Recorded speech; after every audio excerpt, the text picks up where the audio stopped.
someday the podcast might be archived in the library, I guess, too. Hey, so somebody if we circle all the way back around, timelessness of this episode means in 50 years, someone's going to be listening to this and enjoying us reminiscing about the days of libraries existing.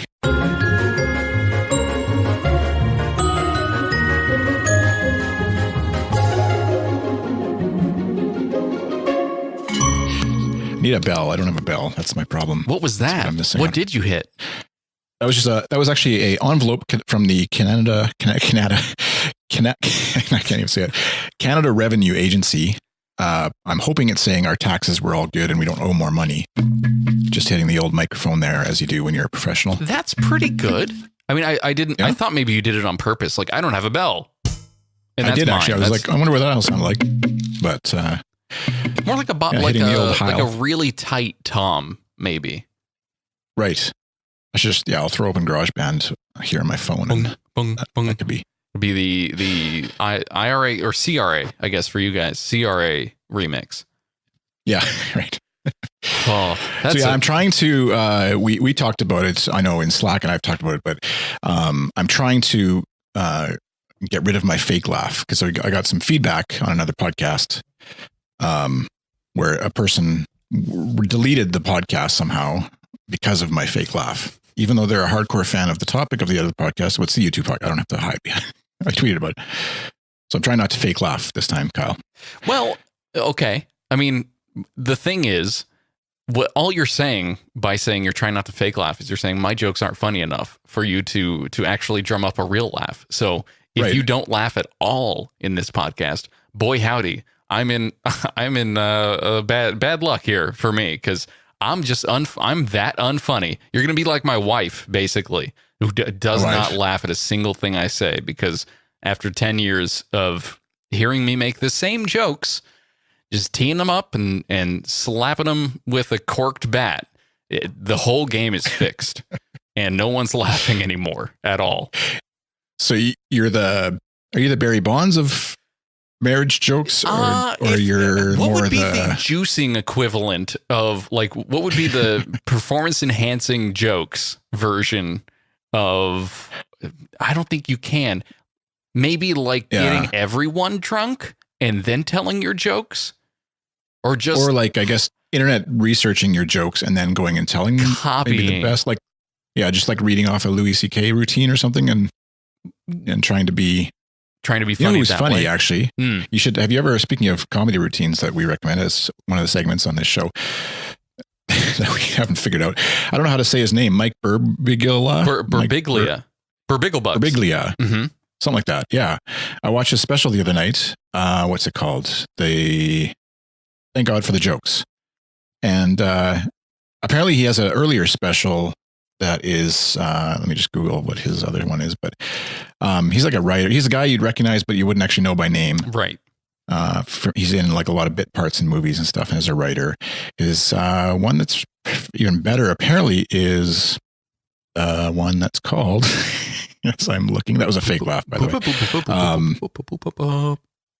Why can't I find his, come on. He's in Pop Stars, apparently. Yeah, he's in a bunch of stuff. Mm-hmm. Mm-hmm. Anyways, this is awesome. Well, Sleepwalk with Me Live, I think, or no, I don't know. Anyways, he has comedy albums.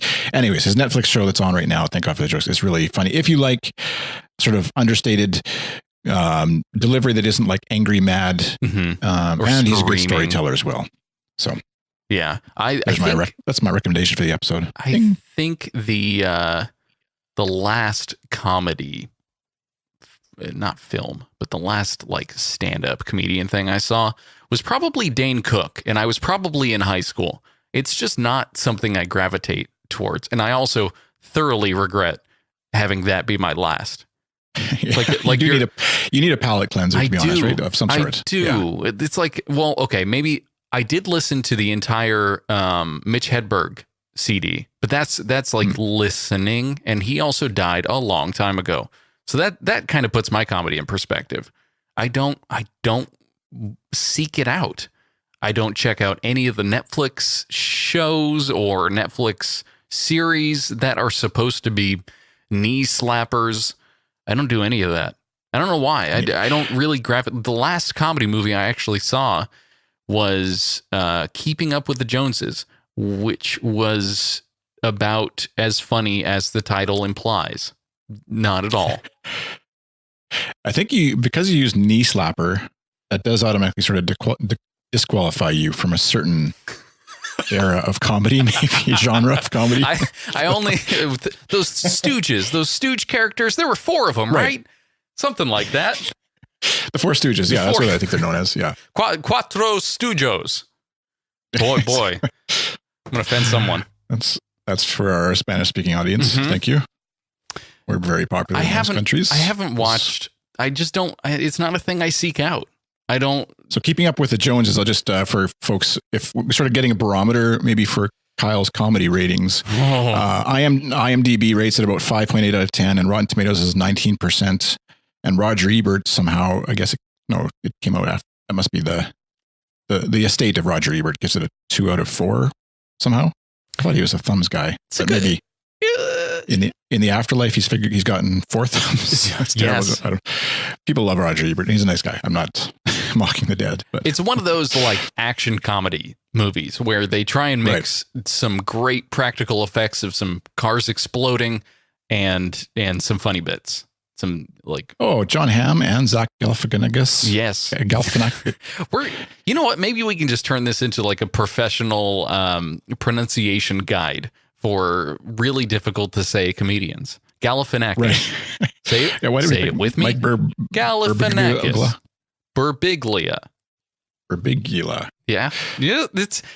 It's almost like you speak for a living. A little bit. Fake laugh. Man, 19%. Oh. Yeah. Okay.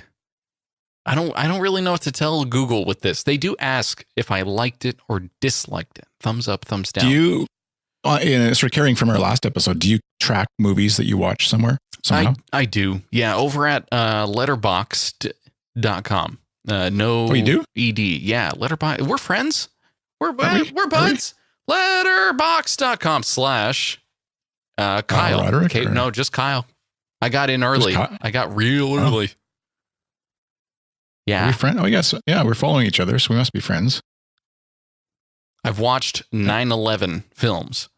Yeah, that's a little awkward. Yeah. You might want to watch something. It was an inside job. The fact that I got the Kyle username, not anything else, obviously. Not 9/11. No. You're not part of the conspiracy. I'm iChris on there, and I've logged 274 actually, if you read correctly, films. 247 if you read it dyslexically, I guess. What are the last 4 on your recent activity?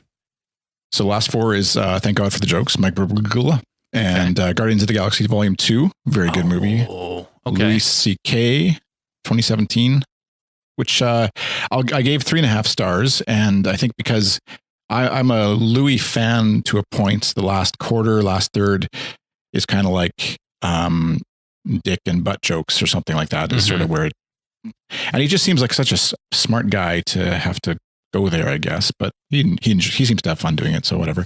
And then the 4th one is the Most Hated Woman in America, which is about not a good movie. My review, I'm terrible at leaving like actual good reviews on there, but interesting story that I wasn't aware of, but not a great movie. That's sums it up. 2.5 stars. That's how I rated it. So is it a like a true to life kind of thing? True story sort of thing? Madeline Murray O'Hare, the atheist who took prayer to schools, I think, or something. I forget which one it was. And then she ended up being like kidnapped and killed at the end of her life. Spoiler warning. You're not aware.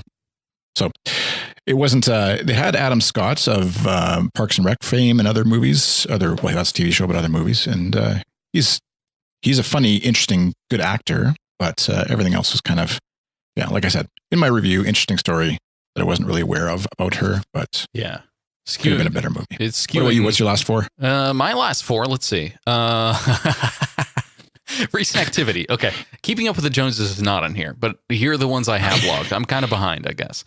Independence Day Resurgence, which I gave 0.5 star out of 5. Whoa. I don't think I've given a single movie 0.5 star. That's pretty bad. It was quite honestly the worst movie I have ever seen. Worse. So you gave it half a star, though. Yes, because I don't know if you can do 0. Right. I guess it doesn't count as a review then, or as a rating. The only reviews I've ever done was for the Amazing Spider-Man 2 movie from 2014.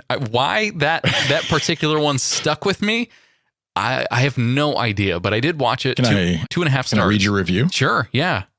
So this is Kyle Roderick's review from May 11th. Spoilers. Interestingly enough. Spoilers. May contain spoilers from 3 years ago, almost to the day.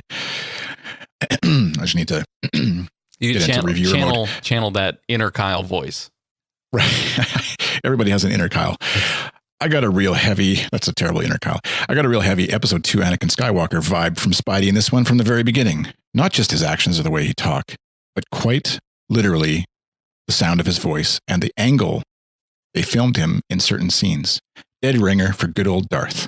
And just like episode 2, sorry, I need to pause on dead ringer for good old Darth. And just like episode 2, the CGI was so blatantly over the top that I had to physically look away at times for fear of getting motion sick. Oh, it keeps going. I didn't read Now, that's not to say the graphics were incredible. Really some of the best I've seen in a superhero movie in recent memory. I loved the slow motion shots where they'd basically frame up comic book panels by stopping time. It seemed purposeful and classy, so I appreciated that. Any scene with Harry was just painful. He appeared interesting in the first scene he appeared, but that's probably because he didn't have any lines. Ouch, nice burn. Mm-hmm. Anything that could have been thoughtful or meaningful about Richard Parker's sacrifice and plan. Is he Richard Parker? That was the dad. The dad? Right? Oh, right. Okay. Someone? Was immediately lost in confusion when Harry decided to have his hostage inject him with the venom. Did he need the suit to stop the process? Doesn't that mean he'll need to perpetually wear it so that he doesn't continue to be affected by the venom? Yes, the airplanes had nothing to add to this film, but we needed something to distract us from the metaphor that was so blatantly thrown in our faces as well. Quotations, time ran out, end quotes, for Gwen and Peter. I remember that. I wonder if you were riffing off what it would have been at the time, maybe Dailyish or a Terp thing or something. Maybe, yeah. So I remember commenting on the airplanes as like, there's a stupid airplane scene at the end that he has to save or something, and it just like came out of nowhere and was just tacked on. Hearing you read that back, what was I even talking about? I have no idea what happened in that movie. I do vaguely remember him standing next to the bed and trying to say some sort of lines about like being sad and just being a real poor actor, the Harry character. But I can't remember anything else about this movie. I guess 2014. That is quite a while ago. But it's peak Marvel. They were part of the way through like the X-Men series, Avengers question mark was out, I think. The next film you watched according to Letterboxd was Captain America: The Winter Soldier. So you were well into your Marvel.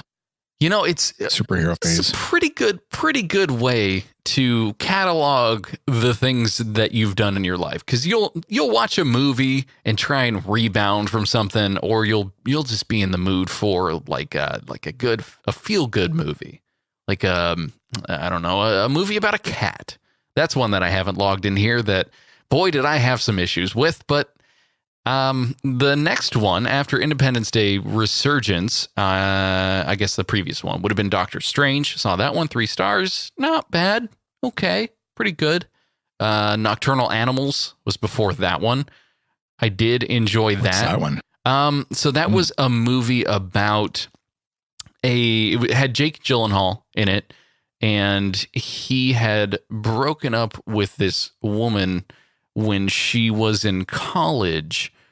And the story is about him getting back in touch with her while she's kind of having this midlife, I don't know if I like who I'm with crisis, sort of like reminiscing on the old days, kind of. And he sends her a message, I guess, or an email saying that he wrote this book and that it is dedicated to her and that she inspired him to write it. And it goes through the movie while she's reading this book. And I won't spoil it, I guess, but it cuts in between those scenes of her reading and a story following Jake Gyllenhaal and his, I guess, tribulations as he goes through the middle of the country driving a car. It sounds super boring, but it is quite intense and not really a brain buster or anything, but it's kind of like, a small little question mark right there at the end. It's pretty good. Yeah. Looks like, so a lot of my friends have watched it, so I guess that means I should maybe watch it, because if my friends like something, I'll like it. Yeah, potentially. They all gave it 3 to 4 stars. I think there's a nice review by Allie, not my friend, but seems like a nice person, where it just says, Jake Gyllenhaal screams and weeps in the dirt. Me, woo, wow, poetic cinema. That's the review. Yeah, kind of 3.5 stars. Kind of poetic. I do agree with that. It seemed like lots of things were done purposefully, rather than just to move the story along and go from scene to scene. So, and Brendan Michaels says, I was literally shaking when I exited out of the theaters. I think they liked it. 5 stars from Brendan. So anyway, it reminded me slightly of this movie that I tried to create. So I bought this movie. I can't remember what it was called. Bought this movie way back when, probably 6 years ago. And it was around the first time that I discovered Plex, and that I could create this like backup of all the DVDs I had collected from, huge collections of the 100 spinner DVD collection that you would have in your entertainment center.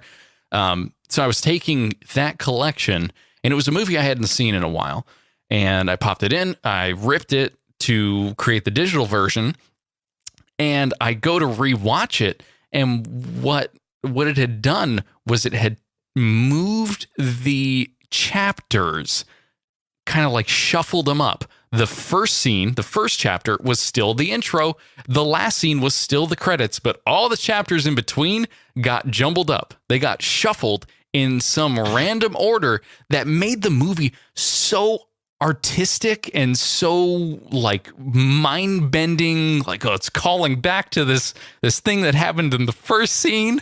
I'm like, what movie is this? This sounds great. And I got through the whole movie and I realized, oh, wait a second, it's not right. It's the wrong movie. It's not how it was intended to be watched. It was a trip. When you ripped it, it had like done that, or yes. Wow, crazy, right? Interesting. So some of the relationships that this person, I think it was, I can't remember who it was. A very dashing gentleman. He had these multiple relationships, and it was like jumping between them in a way that seemed that made it seem way worse than it was in the actual movie. It was just nuts. I don't know how that happened, but it was neat. So that's in lieu of our podcast thing. Actually, what I'm wondering if we could do, because I need to go. I guess supper is happening earlier here. I'm wondering if we pause and pick up with a discussion about digital media watching, and like that was one of our topics somewhere, I think, right? Yeah, TV and movies and stuff. Yeah, media, TV, streaming stuff, and pick up with that discussion Thursday. All right.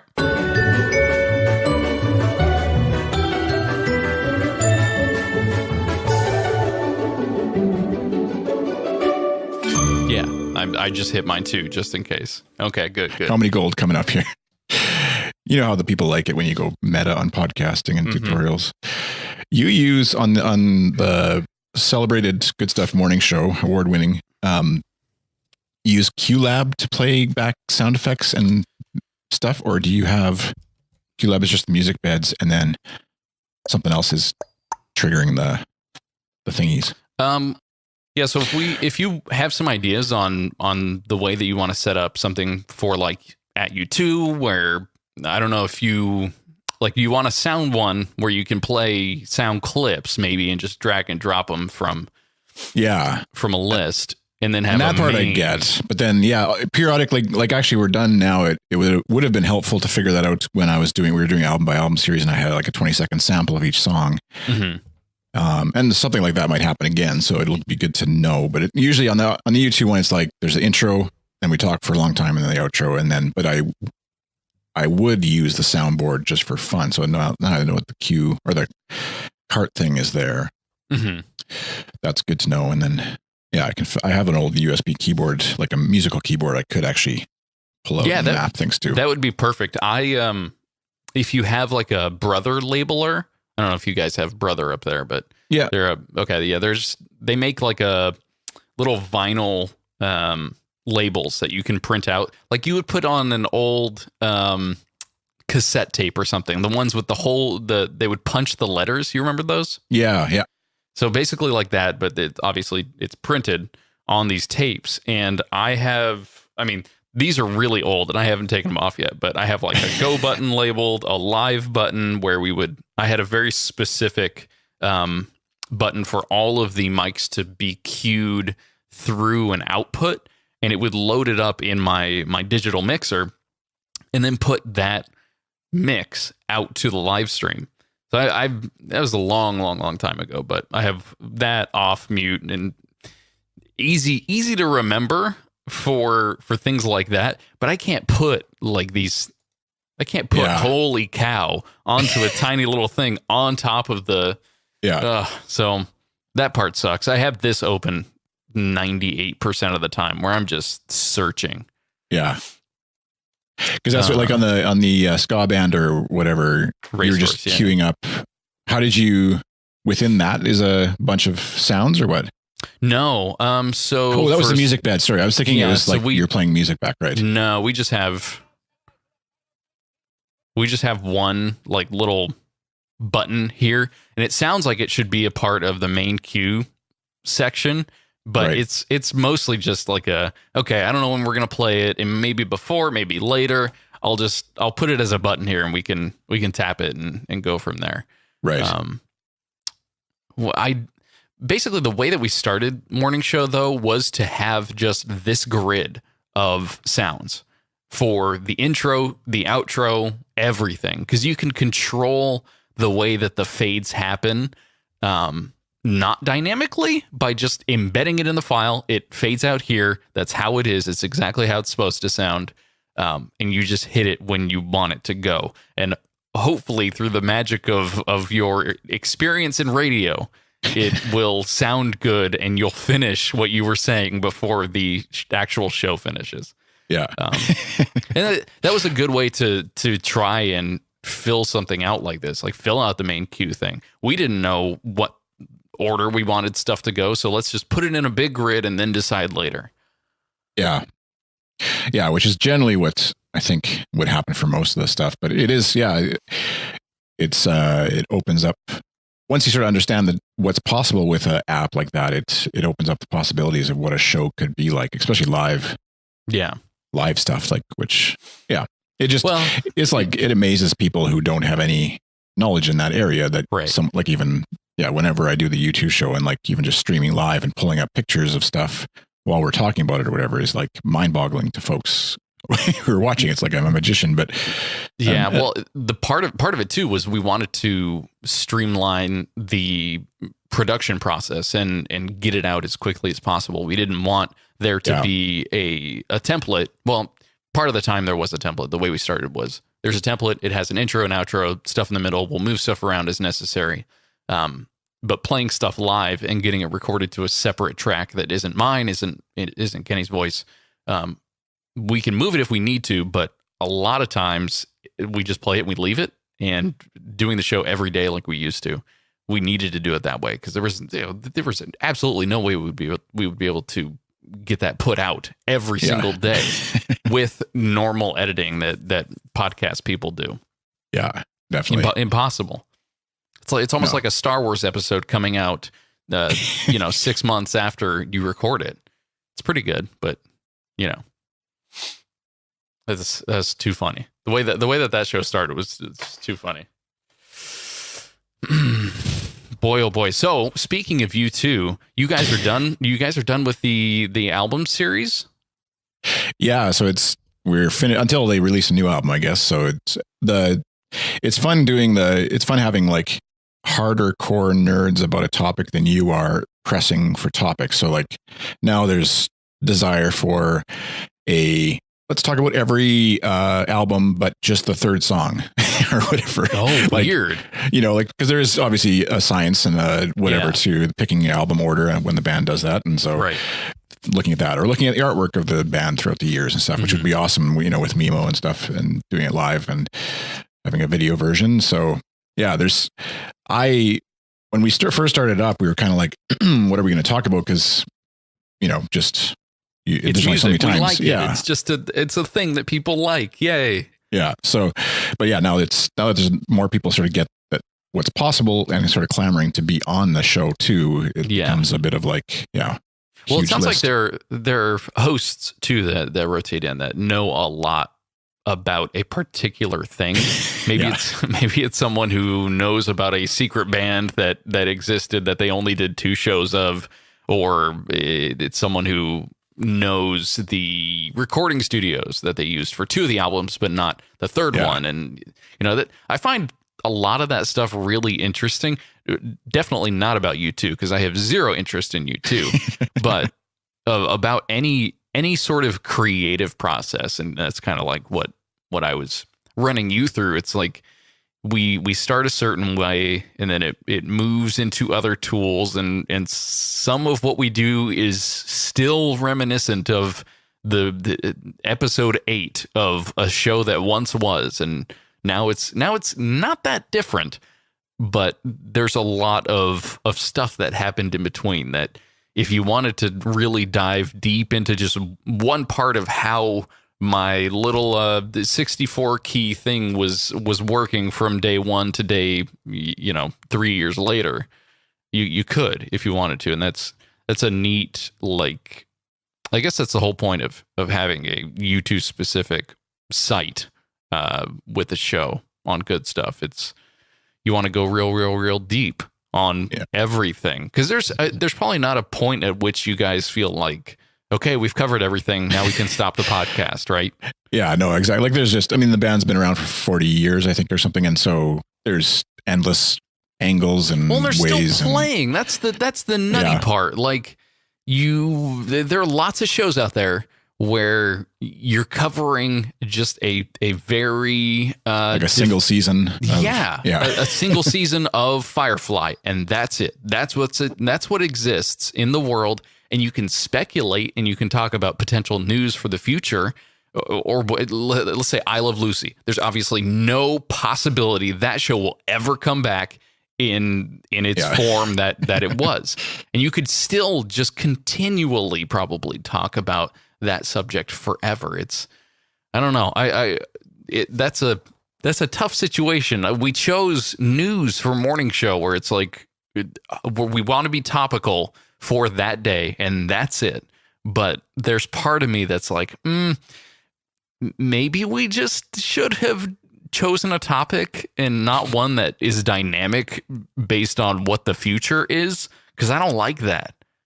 Yeah, you lose what's the word in content marketing or whatever is like evergreen or whatever, where it's like there's less point to listening to episode 20 of morning show or transmission as it was known that in 5 years or 2 years, whereas theoretically, debating whether it's actually interesting to you or not, our album discussion of Actung Baby that came out in 1994 is the same.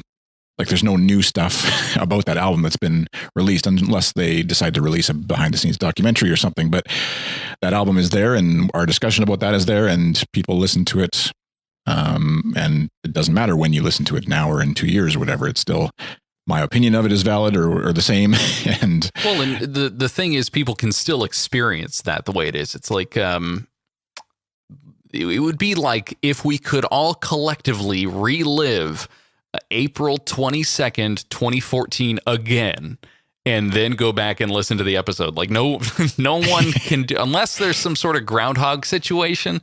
There's no world in which that episode, other than maybe its comedic value, would ever be appreciated for the time that was put into it. So I don't know. I the only reason I bring all this up about U2 is because you're on your way out. You're about to be in a jet plane. That's a U2 song, right?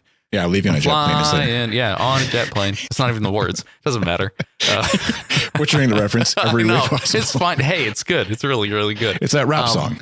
Yeah. What I wanted to do was like wrangle all of that together into actually what we were talking about last time and what we're sort of talking about right now. It's a short flight, sorta. It's 2 provinces over, right? Yeah. With one stop in between. So, yeah. How do you prepare your media? And 2, do you just sort of like writhe in your own filth? Like you don't. I just media don't. Filth, I can't focus on anything. How do you prepare media wise for a flight? Is it mostly podcasts? Is it like I want to jam in a movie here? Yeah, it's so where I'm flying or how I'm flying, I guess, on the plane. First of all, smaller plane, no big media thing. I don't think they might have an app that I can sign in and watch, a few things streaming on my device, which the device I'm taking is just my iPhone. I don't have a iPad, and I have a laptop, I guess, too, that I'll bring. But so for me, and it also, I guess, another preface for folks who know me or maybe are in this similar situation is it's vastly different traveling by myself than if I was traveling with my kids, which you can appreciate. You prepare a whole lot differently for, especially with media, especially if it's a long flight, et cetera, et cetera. So that can be a whole nother episode where Kyle peppers me with questions about kids. Yeah. Soon. And how they compare to imaginary cats. But yeah, so for this one, there's like a 1 hour flight and then a hour and change flight. Like it's kind of 2 little, interesting. 2 hour flight maybe is the second one, I think. But so it's not very long, and there's delays, or a layover in between that's a little bit long. And so for me, it's actually more a question of battery, because my iPhone 6 has a terrible battery life. I guess a battery life. Yeah, it doesn't hold the charge very long. Things seem to kill it pretty quickly, and new apps as they come out seem to sort of assume that you have a 6S or 7 with better battery management or whatever the difference is. Yeah, newer like cells. The health of your battery over time has degraded to the point that it's difficult to get through the day, I assume. Mine's the same way. Even though I'm on a Nexus 6P, it's tough. There's some huge Huawei issue right now, I guess, where it'll shut down when it's at 15%. So it's like, oh, hey, you're in low power mode. Oh, I'm shutting down. Yeah. Sorry, you can't do anything. Which up here in Canada in winter is even worse, where as soon as it's cold outside, like I can go outside with 80% battery, and then it's just like low power battery mode warning, and then 2 seconds later it shuts off, and it's just as soon as it's dead, and then you plug it in, and it's like 70% battery. And so, yeah, we have the extremity of issues here. You are cold and I'm hot. So whenever I put my phone like on the dash anywhere near there, it just it'll bleed through the battery so fast, and it'll heat up and show that little display warning like, a little too hot, bud. Like, yeah, I don't know if I've ever seen the heat warning. I don't think I'm trying to remember if I have. It would be good if you could, just like hand warmers. Maybe you just put it at the foot of the bed instead of water, and you'll be okay. Just a lithium ion fire. That's not a wound that you wanna get. No. So yeah, in preparation for this flight, it's mainly I queued up a bunch of Instapaper stuff and to read, and then podcasts is basically what I have sort of as far as what I'm going to be doing. I don't actually like watching a lot, and it's a phone, so I don't. Yeah, it's not. If I had I could take our family's iPad, but then kids would be more upset back home. Good luck. Yeah, I don't want to do that. So, and occasionally, like on longer trips, I've definitely ripped movies or downloaded movies in iTunes or whatever that are worth sort of watching and stuff like that. But I think part of it for me is. The reason why I use just podcasts and then Instapaper articles to read is I'm too much of a people watcher in foreign places to me. And obviously, again, like a 3-hour flight, there's only so much people watching you can do. But on a short flight, it's more interesting to me to sort of like I can get sucked into reading the airline magazine and sort of eavesdropping on conversations that are happening around me that are interesting. And again, because traveling without kids is like this amazing freedom. It's just kind of like nice to have literally nothing happening, because otherwise normally a million things are happening and you can't even process your own, breathing Right. It's the other people watching you and saying, oh, yeah, exactly. Oh Eavesdropping. boy. Why the heck did that family have to come on my flight?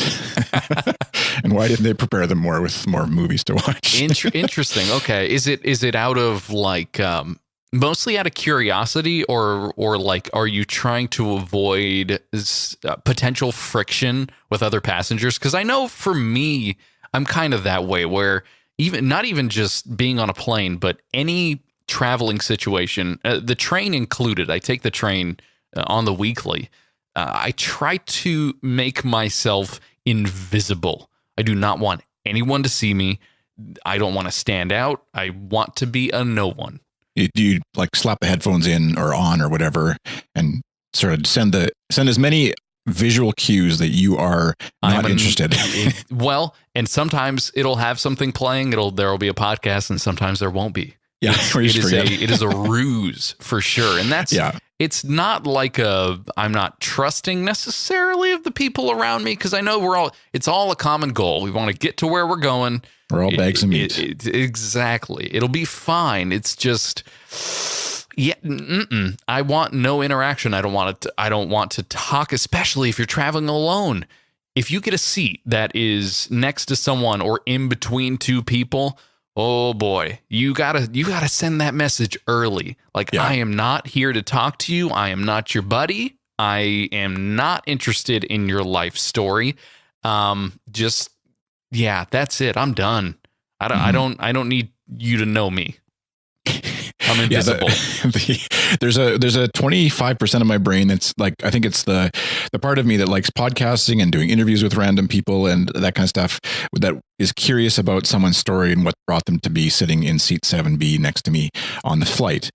But then that lasts for 10 minutes and I find out some stuff, but then I want to be, on my own, enjoy nothing, no talking, no listening, no whatever, but I've already engaged. And then I'm trying to, like, as the polite Canadian, trying to say, no, I'm going to do this now, and trying to ignore the person, even though I've sent signals to the contrary for the first 25 minutes or whatever of our seating arrangement. And so then I'm trying to backpedal and undo, Control Z, Command Z. Yeah, or you need to, like, just be more aware of potential messages that you could be subconsciously sending to this person that says, okay, I'm ready to talk again. When in actuality, we're done. We are absolutely not having more of a conversation. Yeah, I think it would be especially in your situation, I guess, where you're traveling on the weekly, like you said, the scenario, what you're getting into as far as the train and how it all, when to get off, when to get on, all that kind of stuff. And there's not a lot of surprises that way, other than that one random variable of guest or person beside you, I guess, or well, not guest. It's not your guest, I guess, but hi, welcome to my podcast here. This is Kyle on a train. Go ahead, caller. That would actually could be interesting. Oh, that's the part of me. It sounds like it would terrify you, but there's a part of me that would love to, like, have a mic and just be like, there's a seat here across from me. We're going to have a conversation that gets recorded, and you either sit down because you're intrigued, or you avoid that seat at all costs because you're terrified of talking to a stranger, especially on a microphone. Travel on a train. Oh, maybe. So do you, in preparation for your trips, do you do a lot of, like, media prep, or do you just can rely on streaming and because you're not in the air? No. So lately, actually, one of the biggest offline kind of things that I've been doing, something that you can do on a plane, on a train, even with green eggs and ham, is all. That's another YouTube song. I know. I'll save YouTube videos offline. I'm a YouTube Red. YouTube Red. Yeah. Nice. The only reason I have it is because it comes with the Google Play Music subscription. So for that, whatever, $10 that I pay, I get YouTube Red. I can save offline. I can do that. And I've got 128 gigabyte Nexus 6P. And so I've got plenty of room, ample room to be able to save stupid videos, whatever's coming into my subscription. I've been treating YouTube like a podcast player, basically, where I'll save whatever the latest episodes, latest videos that look interesting to me, save them, watch them in the 1.5 hours I'm on the train in the morning, and that's it. That's where my video watching happens. It's rarely like streamed over any data anymore. It's sort of a weird way of doing YouTube, I guess. But that's awesome, actually, because we don't have access to YouTube Red up here, and I would, in a heartbeat, I think I would do that. They're in Australia, Korea, Mexico, New Zealand, and the United States. So for whatever reason, what licensing we touch you guys? Why I don't get that? I don't get it's that at all. Yeah, I think it's Canadian government content, something or other, that makes it difficult. I know Apple's iTunes stuff took forever and a day to get here, even though it's like all the same artists and whatever. So, are you guys getting YouTube TV anytime soon? No, I doubt it. Is that that's another subscription-y thing? Yeah, that's right. It's another one of those, like, hey, for $35 a month, you get a cord cutter's paradise, where it's most of your local stations, but you don't have to deal with the cable company. Right. But I don't think there's any sort of offline capabilities of saving. Like, I want to save I want to watch the Capitals totally shut down and not win. Can't watch that offline. Got to wait until I have signal at home, because it has to verify your location and things like that and make sure you're on the up and up. But, yeah, I would. But yeah, like so we don't have cable in our house. We use Netflix, iTunes, library for borrowing movies for the kids and stuff. Mm-hmm. What else? And then streaming, I think I referenced maybe in the last episode, but like live stuff for sporting events. Then I borrow one of the parents' TV subscription code sign up to stream from the app of choice, because all the various cable channels have their own app that then you can use to stream off of as well. And that's sort of how we get around that. And the only place it sort of falls down for us is if there's live TV that we are curious about watching, but would otherwise PVR it. Let's say Survivor was on last night. Mm-hmm. We haven't watched it yet because we weren't home. It's not available to download in any legal or illegal ways at this time. Maybe by now it'd be on the illegal side. Mm-hmm. So, but there's no easy way, unless I set up like a media streaming computer, which is just too much headache for what it's worth. There's no way to like record live TV. Right, with like an over the air signal or anything like that. Yeah. That isn't a pain in the butt. So that's where something like YouTube Live would be awesome, or YouTube TV, I guess, would be awesome, because then, but again, I would guess that most of the media companies probably will. Well, I guess with that though, they would delay you. Like you can go to up here, it's Global or whoever, and you can, the next day or 2 days later, you can watch the show on the app, the episode on their app. So it's doable that way. But maybe with YouTube TV, you can actually literally watch it whenever you want. Is that sort of kind of? So it is very much like a DVR, where you need to say, I want to watch this whenever it happens, watch it going forward, and it'll save it into your queue of things to watch. And it's not necessarily saving it to your device or anything like that. It's up in YouTube servers somewhere saying, yes, you can. You said you wanted to watch this, and now you can watch this. Some of the shows work to where it'll also show you the back catalog. So like Law & Order SVU will show you all of the episodes from this season. But if you choose The Expanse, it only has season 2. It doesn't have season 1 on there. So it's a weird mixture of like sort of a iTunes-esque, I want to watch this series, and here are 6 seasons of it, because for some reason we have that here. Or you need to say, from now on, I want all of the Penguins games, and then YouTube will do its magic and throw them into your queue as Penguins games are on. It's kind of confusing. I saw a couple of reviews about the app just saying, I don't know where to go. I want to save some stuff. I don't want to have to search. I've had some issues with search on there, but yeah, it would be great if you guys could get something like that up there, because it sort of like bridges the gap between a lot of different services. One in particular, though, that we have been finding ourselves using a lot more of, and it's on the physical media side, which is strange. But we have something called Redbox down here, where you basically go to a grocery store. There's a kiosk with a robotic arm inside that probably will reach in and grab whatever movie you want, and then you can take it home for a day for like $1.50. Yeah. We had that up here. Actually, it went away. I don't know. It obviously didn't make it or didn't do well enough or something, or maybe the cold. Yeah, Canadians kept thinking red box, maple leaf, the maple connection. Syrup. Yeah. Is this a maple syrup dispenser? Is this a beer machine? I can't figure it out. Dude, I'm out of here. It's pretty great. We're kind of gaming the system where we will.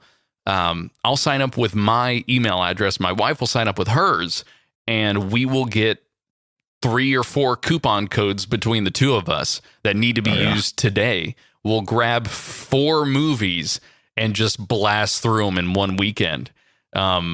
It's pretty great because it's mostly new stuff. It's like the stuff that we didn't want to spend $25 to $30 to go to the theater and watch. But it is way, way, way cheaper than trying to stream it through even like a rental through Google Play Music or Google Play or iTunes or anything like that. It's just so much easier dealing with. It's really strange to say in a world where everything is digital and it's so easy to just put my fingerprint on my little sensor and buy something. It's cheaper and easier to drive to the store and rent a DVD of physical media and put it in my machine. Yeah, well, that's what we found when it was here. It was actually, we were like, at first, we kind of the same idea of like, why would we go there when we could just rip it on iTunes, or not rip it, but like download it on iTunes, stream it on iTunes. Mm-hmm. And the same thing, it was like, well, it's kind of handy. And they had actually Blu-rays as well at the time, I think. Yeah, they still do. And yeah, so it was just kind of like, for $1, it's a fairly new, and they actually had video games as well. So we were getting some Xbox games or whatever at the time. And it was a store that we would go to anyways. It was set up right in front of a store we'd always grocery shop at and stuff. So it wasn't anything out of the way. And you don't have to, in light of our previous conversation, you don't have to talk to anybody. You just go there, and you could actually reserve it online too. I think we could like reserve a copy of whatever movie, to make sure it was actually going to be there. So you'd look online, pick a movie that you want to watch, reserve it, go pick it up. Bob's your uncle, and you're watching.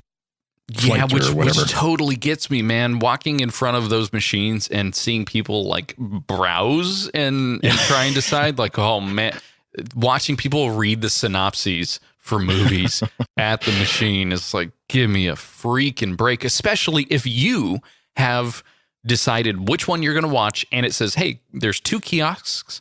Go to kiosk B because that's where yours is going to be. And that happens to be. And that happens to be the one that someone is just perusing. They're scrolling through movies on the non-capacitive touchscreen. And it's taken forever. But it is still strangely the most convenient way to watch new movies. I mean, so it's obviously still going well down there. Yeah, it seems to be. I mean, they're still banking. The problem is that whole type of business banks on the fact that I'm going to forget. Yeah. And it's going to be like renting a Super NES game all over again where I completely forget about it and my parents completely forget about it, and Blockbuster calls them saying, hey, it's going to be $150 because you haven't brought that game back in 3 months. Yeah. That's what they're banking on, that you just totally forget. And I guess part of that is it weighs on you enough. It weighs on me throughout the entire watching process where I'm like, okay, do we have enough time to squeeze in this before 9 p.m. so I can take floor it and take all these back to the grocery store?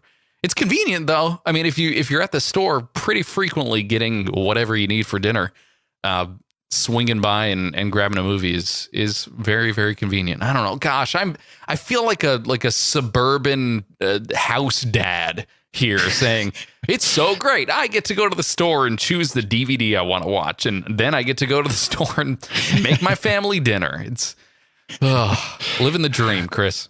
It was funny when it came out for us here because it was like I don't know, maybe 2 years after or whatever Blockbuster, imploded.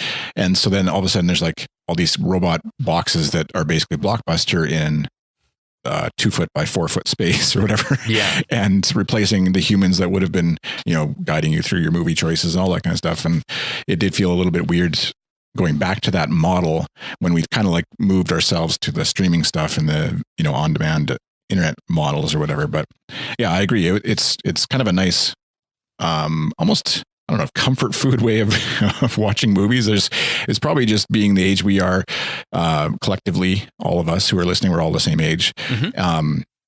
Going back to renting a VHS or renting a DVD or whatever it was that whenever you started.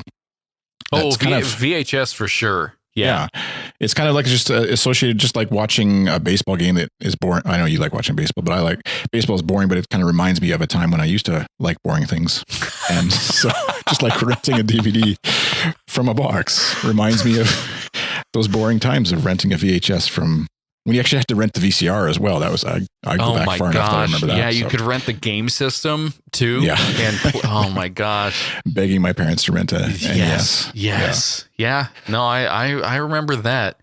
Man. Or they had the Virtual Boy that you could rent at our local Blockbuster. That was always out. That's such a terrible, terrible console, but it was always out. I don't know why. Oh, Blockbuster. There was something gratifying, though, about maybe that's what the folks standing in front of me in line in front of this Redbox thing are thinking. Like, it was such a great time when I could just go to the store, go to like what would it be? Like a GameStop. I would say maybe twice the size of a GameStop style store where you can just pick something up with your hand, look at it, and flip it over. And it's not... There was something weighty about that where sometimes it had the movie in it and sometimes it didn't. You were just grabbing like the fake one and they had to go grab the movie from the back. Right. They kept having people steal them. And it is pretty, I guess gratifying is the right word, but it's like there's something visceral, something tangible about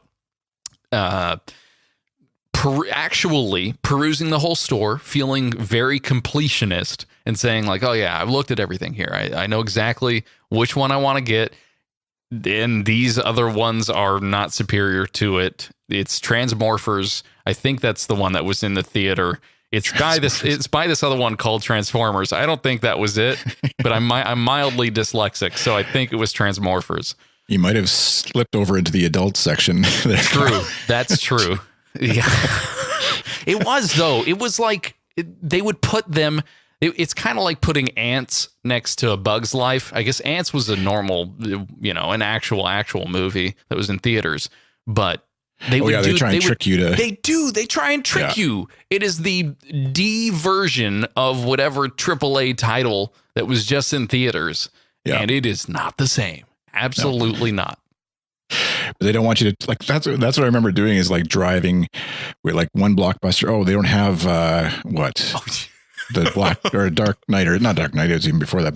Batman and Robin, let's say, or whatever. We're trying to rent, and like so you drive from one to the other, hoping that it's going to be there. Oh. You might get them to call ahead, but like sometimes you're just like, screw it, we just got it because it's busy here. We're going to drive for 20 minutes, 15 minutes to the next Blockbuster and hope we can find Batman and Robin.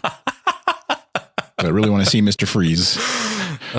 Yeah, I think, really you're doing a service to the Canadian environment in that situation because you need more of those greenhouse gases because you guys got to heat up. You need a little bit more. Yeah, exactly. Got to keep those new cell phones warm and everything. I will say the one thing, I don't know how much library time you guys have down there. Libraries, I guess not library time, but time to go to the libraries. It's been a huge revelation for us with kids now. It's almost like going back to Blockbuster where they've got like movies, TV series, video games, and fairly recent titles as well. And obviously you're just competing with other people who are anxious to get NHL 17 or whichever video game or movie that you're after. But our kids can go there and spend 20 minutes sort of looking through the Xbox games and then looking through some of the movies and picking stuff out. But then the benefit is you don't pay anything for it. I mean, in our taxes, we do, I guess. Yeah, library card kind of, I'll take this. Yeah, and so it's actually super handy for a bit of that where even though this is, I don't know how you guys are, but this is like for us, we'll have infinite amounts of movies we could watch on Netflix that are, and even 30 that are on like our list that we've each made of like, these are definitely movies I want to watch because I clicked the button, said add to my list. So that's what I want to watch. And then plus the queue of Netflix stuff saying, hey, these are all movies that we recommend for you based on all the other stuff you watch. And those would all probably be really good and appeal to us. But there's something about going to like the library or back in the day, Blockbuster, and just picking out a movie and you have it, the physical thing sitting up on the top of the TV. And you're like, that's more interesting than brand new, whatever that. Because I spent time, I went and got it and I took the effort, and it is very satisfying to be able to say these. It's like going out into the forest and killing something and coming back to your family saying, look what I have. But it's, obviously the modern day version of that. Now it's a DVD. Boy, if cave people could see us now. Yeah, we don't really have anything like that for libraries. At least I haven't tried. It is the majority of it stuff that people have donated, or is it in pretty good condition? Like they went out and got one copy of, like your example, NHL 17 or something.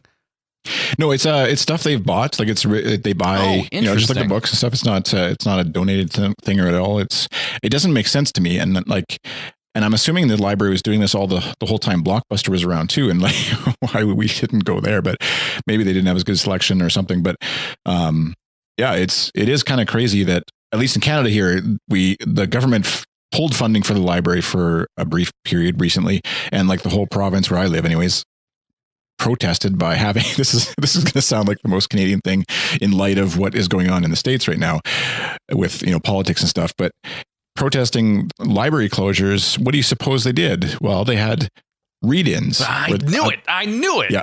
Group of 50 people peacefully sat outside or whatever near a library and read over their lunch hour, which they probably all did anyways. I got to ask, did any of them get booked? No. Like arrested? So. Like I wish the police Twitter account would have at least like jumped on that pun because yeah. No, I don't think. Not joking about that. That would not be good. I would. See, yeah, that's a whole other issue. So it's mostly, man, that's crazy to me. I mean, boy, you could talk about how taxes are being used all over the place, but that sounds like a pretty awesome way to, I don't know, get some entertainment. Because, I mean, books are a form of entertainment for some folks. It's not just like, oh, I need to do a project and now I need to go to the library. It can be about like, I just want to be entertained, I guess. Yeah. And it's to extend that to another art form, such as like movies and video games is, I mean, that's really cool. It is very, very, very cool. Someday the podcasts might be archived in the library, I guess, too. Hey, so somebody if we circle all the way back around, timelessness of this episode means in 50 years, someone's going to be listening to this and enjoying us reminiscing about the days of libraries existing. I always envision, if you've ever seen the movie Time Machine, where the part where he goes into the future and the moon is blowing up, but he first goes to a library. I always envision that exact scenario where someone is like it would be like looking into the YouTube archives of just random uploads that just happen to be archived that have 14 views on them and going back and watching them in 850 years. Like all of this digital information, this is a whole completely separate topic, but the existential dread of thinking about where the bits and bytes of this podcast go 1,000 years in the future is very, very, very interesting to me. Keeps especially you up at night. Yeah, well, yes, very much so. I use those downloaded YouTube videos for that very moment as well, trying to drown out the voices inside me, worrying about everything. But yeah, what's nice about that whole YouTube offline thing is that I can get videos in pretty much any format. They can go from like 270p up to 720p. So if I wanted to download some, let's say like a podcast episode, like at YouTube, bringing it back around, at YouTube podcast that is a YouTube version, but I know it's just a bunch of talking heads and I mostly want to just listen to it and not subscribe to the show, I can download that at a really low bit rate and just plug in headphones, and with YouTube Red or with Android YouTube, I can put that video in the background and not have it taking up my screen time. It's pretty sweet. It's a good situation. Yeah. I think I'd love to make use of it, because Workflow, the app for iPhone anyways. There's sort of workflows you can use to download YouTube videos and save it and stuff. Theoretically, I haven't found a good one that works, but I will say probably in wrapping up, but the Time Machine, this is another movie from Kyle's Letterboxd history. 5.9 on IMDb, 29% on Rotten Tomatoes. I remember seeing this. It came out in 2002. And the outside of Jeremy Irons, I guess, is in it, who's a fairly famous voice actor too, if you'd recognize his voice. But the most famous face I recognize, because I don't know what happened to Guy Pearce, who's the lead actor, but Mark Addy is in the cast, and he infamously played Robert Baratheon in Game of Thrones, if you're a Game of Thrones fan. So there's your circle of life moment. Look at that. Oh, you can totally see what I'm doing on my machine right now too. I haven't. I actually wasn't looking. That's awesome. No, that's on the wrong. Yeah. Anyway. No, I saw that too. Yeah. Hi, Chris. Yeah. Wow. That's interesting. Time machine. We should podcast more often with one of our browsers live. Yeah, no kidding, boy. Time Machine. That was the crazy part. The Time Machine came out the same year that Minority Report came out. Which, really? No way, right? Yeah, didn't it? Am I getting my years mixed up? Minority Report. Yeah, 2002.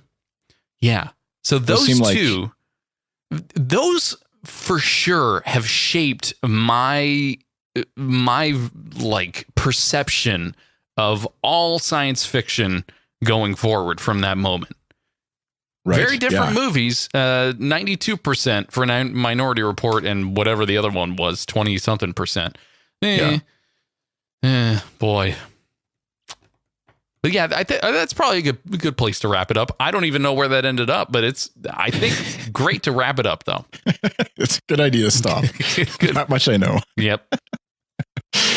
So this is episode 2 of something that we've yet to decide on, but part 2 of episode 2, which could possibly be episode 3. We've got sort of like a George Lucas thing going on, where maybe what we're going to do is we're going to write all this out first and then go back and sort of alter the way that it starts. We'll put out some prequels before all these episodes. Ugh. It'll get real confusing, but it should be a good ride, especially the Jar Jar part. Mark Addy as Jar Jar Binks. Yeah. All right. I'm Chris Enns. Chris on Twitter, if we need any of this audio, and I will be at U2 tomorrow, but you won't be tomorrow. Who knows when this will actually air. You will be as close as you could be to me, being in Canada. Right. Yeah. On the Pacific coast. Yeah. So I'll try and send some warmth up there. A little bit. Apparently it's going to rain, so it should be fun. That's good. Liquid. Hey, liquid instead of solid. It's good. All right. Thanks, Kyle. We'll talk to you later. Yep. See ya. See ya.